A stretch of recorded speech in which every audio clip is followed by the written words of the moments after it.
Hello wives, அனைவருக்கும் வணக்கம். கோயிலுக்கு செல்லும் போது இந்த தவறுகளை செய்யாதீர்கள். இன்றைய காலகட்டம் எவ்வளவு மாறியிருந்தாலும் ஆன்மீகத்தின் மீது நம்பிக்கை மட்டும் மாறாமல் இருக்கிறது. அனைத்து மக்களுமே கோயில்களுக்கு செல்வார்கள்.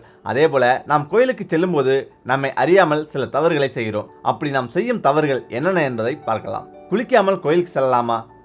ஆண் பெண் இருவருமே குளிக்காமல் கோயிலுக்கு செல்லக்கூடாது. அதுபோல மதிய நேரங்களில் தூங்கிவிட்டு குளிக்காமல் கோயிலுக்கு செல்லக்கூடாது. கோயிலில் இருந்து வீட்டுக்கு வந்தவுடன் குளிக்கக்கூடாது.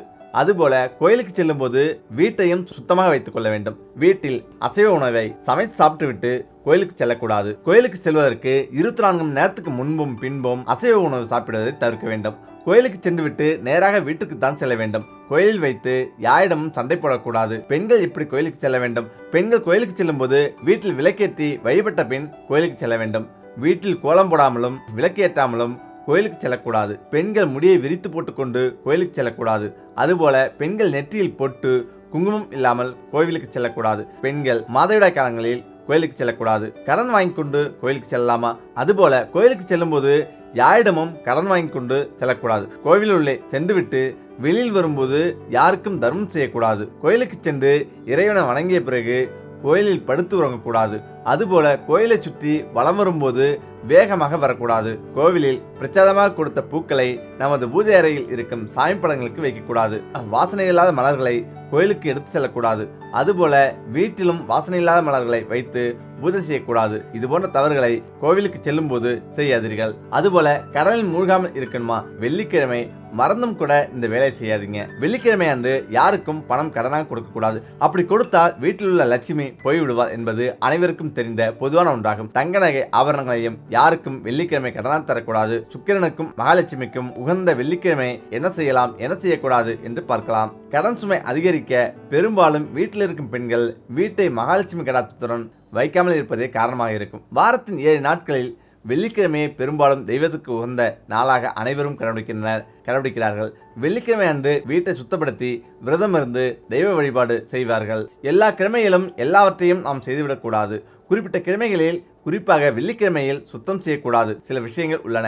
இவற்றை செய்வதால் வீட்டில் கடன் பிரச்சனை ஏற்படுவதற்கு நிறைய வாய்ப்புகள் உள்ளன. உதாரணத்துக்கு, வெள்ளிக்கிழமையில் ஒட்டடை அடிப்பது தவிர்க்க வேண்டிய ஒரு விஷயமாக இருக்கிறது. அதிலும் வெள்ளிக்கிழமையில் பெண்கள் ஒட்டடை அடிப்பது கூடவே கூடாது. கிச்சன் துடைக்காதீர்கள். அதே போல வெள்ளிக்கிழமை அன்று அடுப்புகளை துடைக்கக்கூடாது. வியாழக்கிழமை இரவே துடைத்து வைத்துவிடுவது நல்லது. வெள்ளிக்கிழமை என்றால் அனைத்து பெண்களும் வாசலில் கோலம் போடுவர். அவ்வாறு போடும் கோலம் புள்ளி வைத்து போடக்கூடாது. ரங்கோலி கோலம் போட்டாலே போதுமானது. அதே போல நகை பணம் கடனாக தர வேண்டாம். வெள்ளிக்கிழமை அன்று பெண்கள் வீட்டில் ஒட்டடை அடிக்க கூடாது. வியாழக்கிழமை அன்றே செய்துவிட வேண்டும். வெள்ளிக்கிழமை அன்று பெண்கள் அணிந்திருக்கும் ஆபரணங்களை கழட்டுவதோ அல்லது கழட்டி சுத்தம் செய்வதோ கூடாது. தங்க ஆபரணங்களை பிறருக்கு கடன் கொடுக்க கூடாது. பணத்தையோ தயிர், உப்பு, ஊறுகாய், இட்லி, தோசைக்கு அரைத்து வைத்த மாவை பிறருக்கு கொடுக்க கூடாது.